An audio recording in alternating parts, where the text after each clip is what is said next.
If you're inspo tanks, and make no mistake, you've come to the right place. Just give Neil the time to straight up blow your mind with a new show of drawing a blank. Oh yes, I've watched Beastars.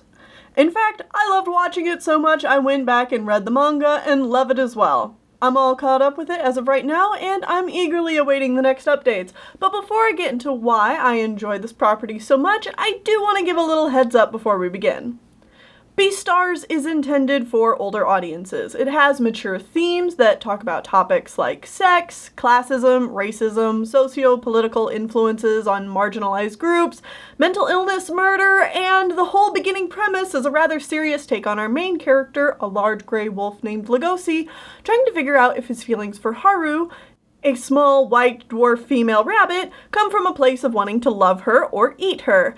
And while all of that is my cup of tea, it might not be everyone's, so viewer discretion is advised before jumping into this show or even my review of it.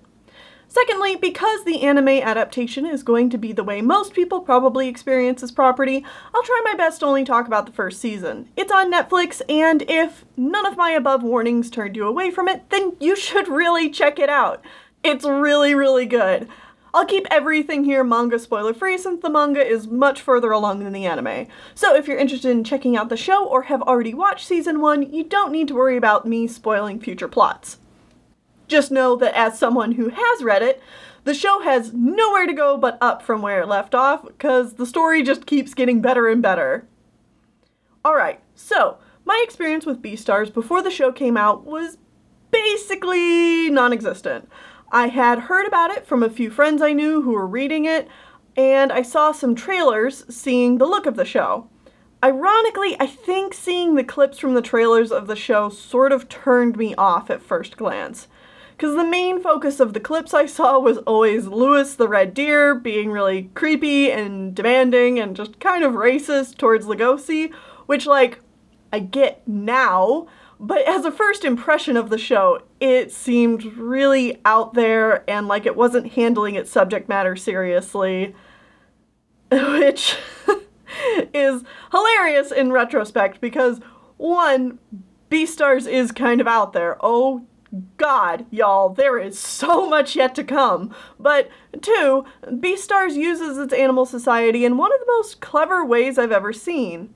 And as someone who enjoys a lot of animal fantasy stories because of their symbolism, and of course like Zootopia, it's great to see a more mature and political take on this subject matter that's almost always used as a metaphor for inequality. These animals live in a society, man. Inequality isn't just directed at carnivores or herbivores, and the whole system is kind of screwed up for everyone. It's realistic and really well thought out. And easy to relate to, even when our cast of furry characters is dealing with problems like, I have an insatiable desire to eat my herbivore classmates, and feel great amounts of shame for it, but also wish that I could protect my herbivore classmates from the frequent predations that happen in our society. The more philosophical questions about this society go deeper as the story continues, but season 1 of the show does do a great job in easing the audience into the world of Beastars and answering some of your more obvious questions up front first. And really, if you'd like a more thorough analysis on season 1 and then of the manga, I highly recommend checking out Jack Saint's videos on the topic, as well as his breakdown on why animal allegories and other stories tend to be a bit messy, to say the least. Links below and in the cards. I am in no way equipped to handle deep content like that myself, but I will definitely recommend it. However, as an animator, I am equipped to talk about what inevitably pulled me into this show and left me with no choice but to binge the whole first season and then spend hours reading a manga when the last manga I read was, now that I think about it, well, there was that one in high school. Oh, no. I never really got that far with that one. Okay, so maybe I'm coming to the realization that Beastars might be the first manga I've read all the way through and had plans to keep reading. That's how good Beastars is to me. Of course, I will admit that this quarantine could definitely play a large factor into that. But all I'm saying is that now more than ever is a good time to try out some new things. Anyway, what pulled me into Beastars and didn't let me go was that damn OP.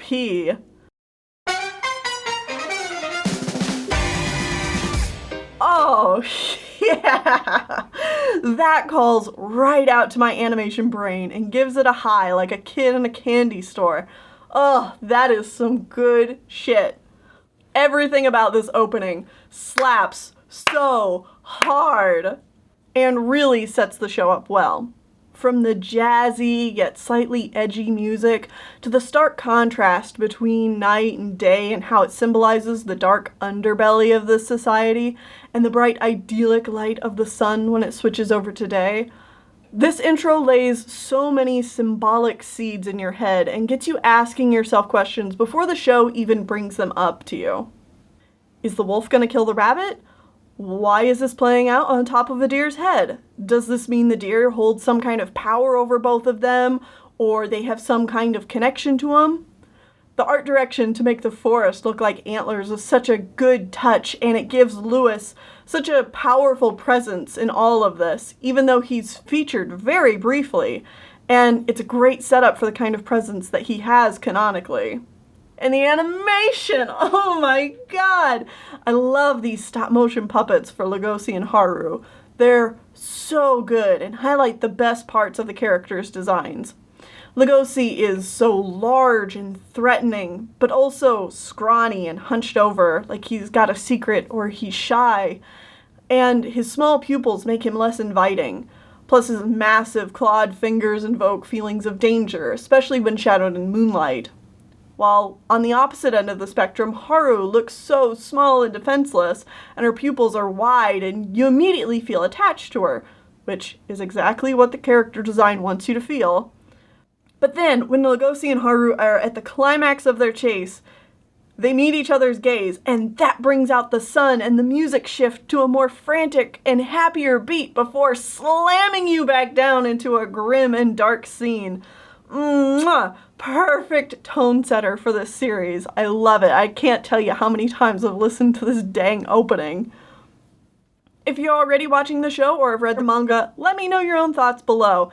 If you haven't watched it yet, I hope you'll consider giving it a try. I barely even touched on the story or went really deep into the characters, but I always want to give anyone watching my content an opportunity to go experience things spoiler-free.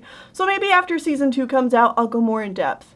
I hope you are all having a fantastic day, everyone, and stay inspired.